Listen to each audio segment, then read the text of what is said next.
이종섭 호주 대사와 관련해서는 이게 총선의 핵심 이슈가 될 수밖에 없는데 이거는 대통령이 직접 나서서 호주 대사를 임명을 한 거니까 뭐 어떻게 빼박입니다.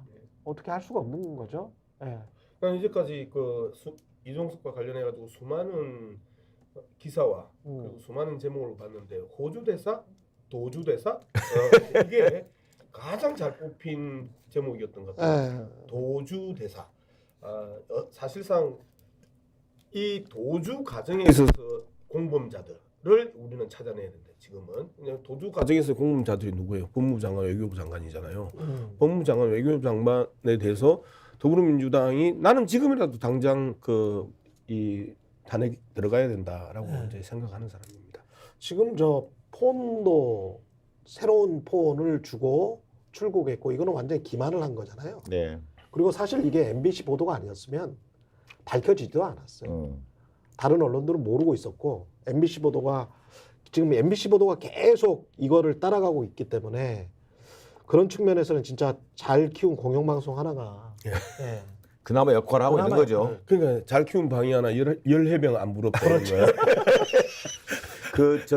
이 일련의 과정이 저는 이 윤석열 정부가 제대로 이 이슈 관리를 하고 있느냐 저는 그런 부분에서 의문이 들 정도예요. 왜 그러냐면 이거 사실은 공수처 수사가 지금 뭐 절차를 밟고 있었지만 이렇게 일을 키울 사건이 아니거든요. 그렇죠. 어차피 수사 외압 의혹 사건에 대해서 절차에 의해서 해나가면 돼요. 그리고 총선 이후에 얼마든지 할 수 있는 일을 갖다가 오히려 일을 키운 측면이 있다. 수사 외압 의혹 사건을 사실상 권력형 게이트로 지금 키우고 있다.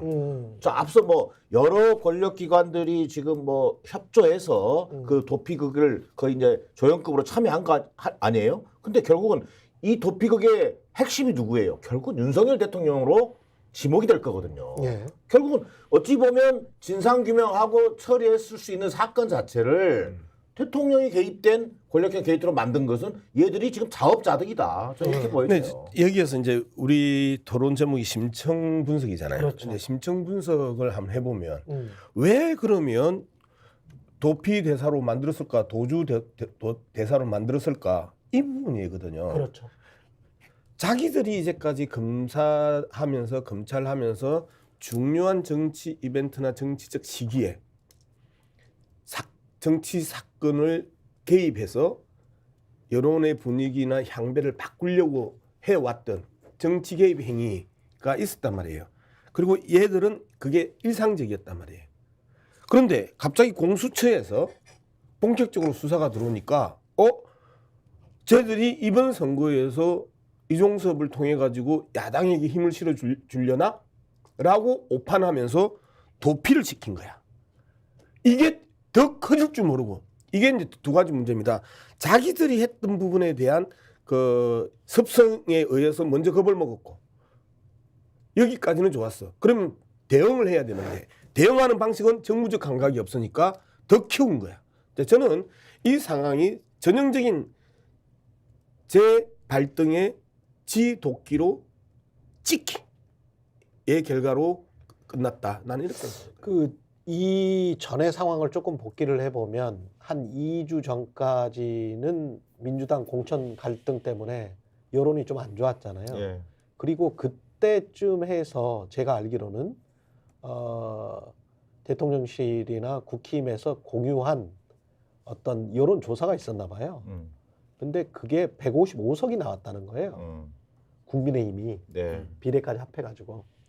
그래서 지금 말씀하신 거와 포함해서 굉장히 급한 상황이었는데 155석 정도면 그러면 이 정도면 우리가 충분히 이기는 거니까 이기는 싸움이니까 이건 뭐 과거에 했던 행태대로 그냥 빨리 자리 주고 신범철이나 임종덕한테도 지금 공천 준 거잖아요.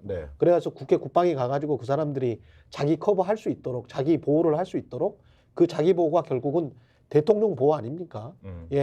그 어떤 사다리를 만들어 놓은 건데 호주 대사 그 이종섭 장관 같은 경우는 가가지고 한 3년 있으면 끝나는 거니까 임기는 그러니까 가라 이렇게 우리는 뭐 과반할 것 같다라는 그런 현실 판단 그때는 그런 생각을 한 거 아닌가 그런 생각이 들어요. 뭐 그런 판단도 있었을 예. 수 있고요. 예. 충분히 모든 정보와 자료를 다 가지고 있어요. 가지고 있어요.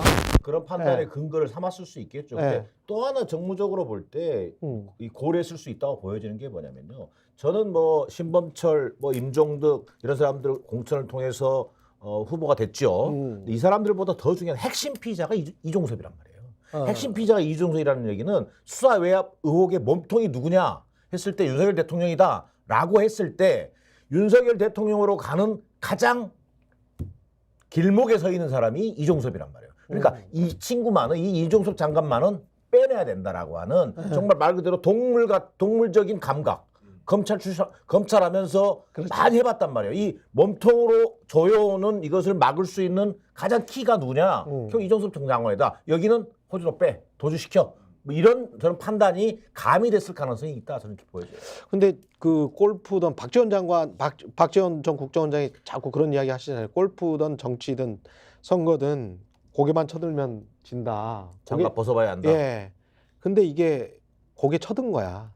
155석 그 여론조사 나온 다음에 그 당내 그게 싹 일부 아주 핵심들이 퍼졌고 그 오만한 생각을 가졌던 것 아닌가. 한 달이나 남았는데. 생각이 좀 달라요. 예. 오만한 생각이 아니고 예. 이제 지금은 무조건 관리해야 된다.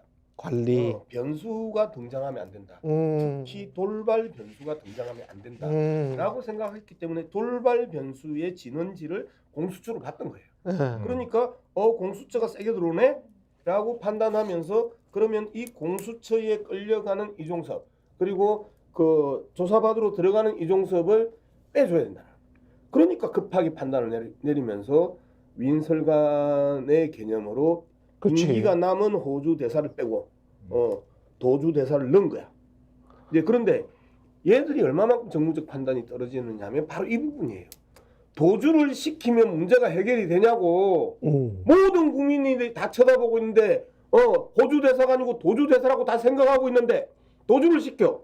그러면 이 판이 더 커지는데 안정적인 관리를 위해서 이종섭을 뺐는데 이게 안정적인 관리가 아니고 자폭이었다라는 거예요. 이런 쪽으로 그 판단을 해야지 얘들은 일상적으로 오만하기 때문에 그 새로운 사실로 그래? 새로운 그 변수로서의 오만이 아니란 말이에요. 그건 맞다. 일상적으로 오만하다. 그거는 맞는 말이 된 것 같아요. 그래서 이러한 일상적 오만에서 자기들 나름 현재 상황의 우세를 관리하기 위해서 쓴 잔머리가 결국은 잔대가리가 된 거지. 그렇죠. 그러니까 이게 치밀한 무슨 계획을 가지고 있었던 것 같지는 않아요. 아시잖아요. 쟤들은 치밀한 계획을 짜낼 수 있는 능력이 없는 사람들이에요. 얼마나 급했으면 네. 사실은 이 대사 임명이라는 거 들으잖아요. 전임자가 귀국하면 후임자가 출국하는 거란 말이에요. 근데 그런 관행도 깡그리 무시했어.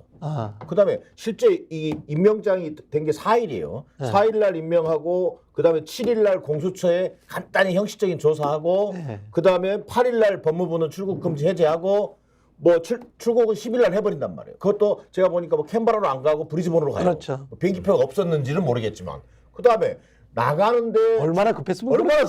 또 도망가는 거예요. 그냥 해외 도피란 말이에요. 신임장도 사보를 가지고 사보를 복사본 들고 가고 이런 게 국가적 망신도 이런 망신도 없잖아요. 거기 스픽스는 말하는 언론입니다. 대세는 유튜브, 그중에서 스픽스. 좋아요, 댓글, 구독, 알림 설정. 여러분이 저희를 사랑해 주시고 우리가 여러분을 사랑하는 4가지 방법입니다.